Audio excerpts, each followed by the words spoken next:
ഇതുപോലെ തൊലിയെല്ലാം കറുത്തുപോയ പഴം നിങ്ങൾ കളയാറുണ്ടെങ്കിൽ ഇനി ആരും കളയാൻ നിൽക്കണ്ട. ഇത് വെച്ചിട്ട് നമുക്ക് അടിപൊളിയായിട്ടുള്ള ഒരു ചായപലഹാരം ഉണ്ടാക്കാം. അപ്പൊ ഞാൻ 2 നേന്ത്രപ്പഴം എടുത്തിട്ടുണ്ട് കേട്ടാ.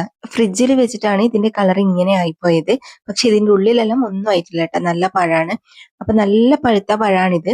ഇത് നമുക്ക് ഇതുപോലെ ഒന്ന് നന്നായിട്ട് ഉടച്ചെടുക്കണം ആദ്യം. ഇത് ഒന്നോ രണ്ടോ എത്ര വേണമെങ്കിലും വെച്ചിട്ട് ചെയ്യാൻ പറ്റും. ഞാനിതിപ്പോ 2 പഴം വെച്ചിട്ടാണ് കേട്ടോ ചെയ്യുന്നത്. അപ്പൊ ആദ്യം നമ്മൾ ഇതുപോലെ നന്നായിട്ട് തന്നെ ഉടച്ചെടുക്കാം. എന്നിട്ട് നമുക്ക് ഇതിലേക്ക് ഒരു മുട്ട പൊട്ടിച്ചൊഴിച്ചു കൊടുക്കാം. പിന്നെ ഇതാ ഫ്ലേവറിനായിട്ട് നമുക്ക് കുറച്ച് ഏലക്കാപ്പൊടി ചേർത്ത് കൊടുക്കാം. എന്നിട്ട് ഒരു നുള്ള് ഉപ്പ് ചേർത്ത് കൊടുക്കാം. ഉപ്പ് കൂടി പോകരുത്, കുറച്ച് ചേർത്ത് കൊടുത്താൽ മതി. പിന്നെ നമുക്കൊരു 1/4 കപ്പ് തേങ്ങയും കൂടി നമുക്ക് ഇതിന്റെ കൂടെ തന്നെ ചേർത്ത് കൊടുക്കാം. ഇനിയിപ്പോ ഇതാ ഞാൻ മധുരത്തിനായിട്ട് കുറച്ച് പഞ്ചസാര ഇട്ട് കൊടുക്കുന്നുണ്ട്. ഒരു 3 ടേബിൾ സ്പൂൺ മാത്രമേ ഞാൻ ചേർക്കുന്നുള്ളൂ. നിങ്ങൾക്ക് കൂടുതൽ വേണമെന്നുണ്ടെങ്കിൽ കൂടുതൽ ചേർക്കാം. ഇനി നമുക്ക് വേണ്ടത് റവയാണ്. ഞാൻ ആദ്യം ഒരു 1/4 കപ്പ് ചേർത്ത് കൊടുത്തിട്ടുണ്ട്. ഇനി വേണമെങ്കിൽ നമുക്ക് പിന്നെ ചേർക്കാം കേട്ടോ. ഇനി ഇതാ 1/4 കപ്പിന്റെ പകുതിയായിട്ട് കുറച്ച് മൈദ ചേർക്കുന്നുണ്ട്. മൈദ കുറച്ച് ചേർത്താൽ മതി. നമ്മൾ റവയാണ് കേട്ടോ കൂടുതൽ ചേർത്ത് കൊടുക്കേണ്ടത്. ഇനിയിപ്പോ ഇത് നല്ലപോലെ കുഴച്ചെടുക്കണം. കൈവച്ചിട്ട് തന്നെ ഇതുപോലെ നന്നായിട്ട് കുഴച്ചെടുക്കുക. കുഴക്കുന്ന സമയത്ത് വെള്ളമൊന്നും ചേർക്കരുത്. വെള്ളം ചേർക്കാതെ ഇതുപോലെ നന്നായിട്ട് കുഴച്ചെടുക്കുക. കുഴക്കുന്ന സമയത്ത് നിങ്ങൾക്ക് കുറച്ച് ലൂസായിട്ട് തോന്നുന്നുണ്ടെങ്കിൽ കുറച്ചും കൂടി റവ ചേർത്ത് കൊടുക്കുക. അപ്പൊ ഇത് ഞാൻ ഒരു 1/4 കപ്പും കൂടി ഇതിലേക്ക് റവ ചേർത്ത് കൊടുക്കുന്നുണ്ട്.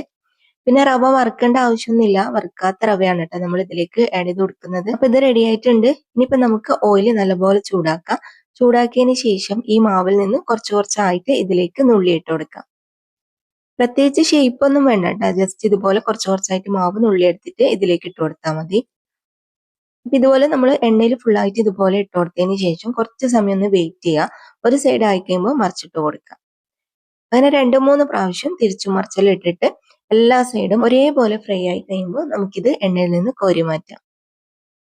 അപ്പൊ ഇത് കണ്ടോ, നല്ല അടിപൊളിയായിട്ട് നമുക്ക് റെഡി ആയിട്ട് കിട്ടിയിട്ടുണ്ട്. ഇതുപോലെ തന്നെ നമുക്ക് ബാക്കിയുള്ളതും കൂടി റെഡി ആക്കിയിട്ട് എടുക്കാം. ഒരു മീഡിയം ഫ്ലെയിമിലെല്ലാം വെച്ച് കൊടുത്താൽ മതി. വേഗം വേഗം നമുക്ക് ഉണ്ടാക്കിയെടുക്കാൻ പറ്റും. അപ്പൊ ഇത് ഞാൻ രണ്ടാമത്തെ സെറ്റും ഇതിലേക്ക് ഇട്ട് കൊടുത്തിട്ടുണ്ട്.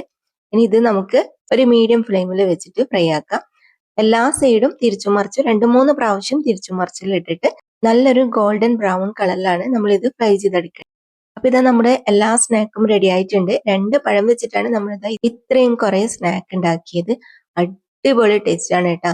നിങ്ങൾ ഒരു പ്രാവശ്യം കഴിച്ചാൽ പിന്നെയും പിന്നെ ഇത് ഉണ്ടാക്കി കഴിക്കും.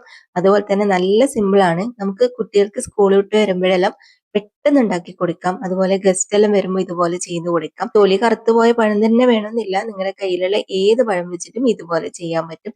നല്ല ടേസ്റ്റ് ആണ്. തേങ്ങന്റെയും പഴത്തിന്റെയും അതുപോലെ തന്നെ റവയും മുട്ടയും ഒക്കെ ചേർക്കുന്നതുകൊണ്ട് തന്നെ നല്ലൊരു വെറൈറ്റി ടേസ്റ്റ് ആണ്. അപ്പൊ നിങ്ങൾ ട്രൈ ചെയ്തിട്ട് ഫീഡ്ബാക്ക് അറിയിക്കാം. ഇന്നത്തെ റെസിപ്പി നിങ്ങൾക്ക് എല്ലാവർക്കും ഇഷ്ടമായിട്ടുണ്ടാവും എന്ന് വിചാരിക്കുന്നു. വീഡിയോ ഇഷ്ടമായാൽ മറക്കാതെ ലൈക്കും ഷെയറും കമന്റും ചെയ്യുക. ഇതുപോലുള്ള റെസിപ്പികൾ കാണാനായിട്ട് നമ്മുടെ പേജ് ഫോളോ ചെയ്യാനും യൂട്യൂബ് ചാനൽ സബ്സ്ക്രൈബ് ചെയ്യാനൊന്നും മറക്കരുതേ.